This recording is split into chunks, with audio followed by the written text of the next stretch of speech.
अच्छा वही तो मैं भी घर पहुंचा हूँ, बहुत सारी मसरूफियात थे। तो मैं आपको ना असल में वो दिखाना चाहता था, क्या कहते हैं, ड्रोन। क्योंकि मेरा नहीं, मेरे दोस्त का है, मैंने उसकी ऐसे छोटी सी सिनेमैटिक्स ली है। मेरे दोस्त कहते हैं कि सिनेमैटिक्स मत बनाया करो, तुम्हारे व्लॉग में बातें कम सिनेमैटिक्स ज़्यादा होते हैं। तो मैं क्या कह सकता हूँ अब।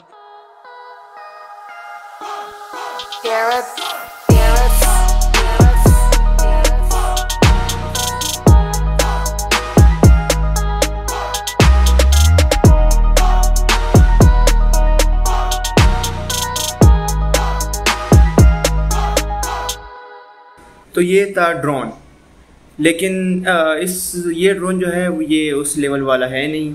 मैं चाहता था कि इसके ज़रिए मैं वीडियोस बनाऊंगा, मतलब इसमें कैमरा भी है, लेकिन कैमरा पता नहीं काम नहीं करता तीसरा से, मुझे मतलब इसकी कंट्रोल भी पता नहीं है। लेकिन जब मैंने इसको कल उड़ाया तो ये सीन हुआ।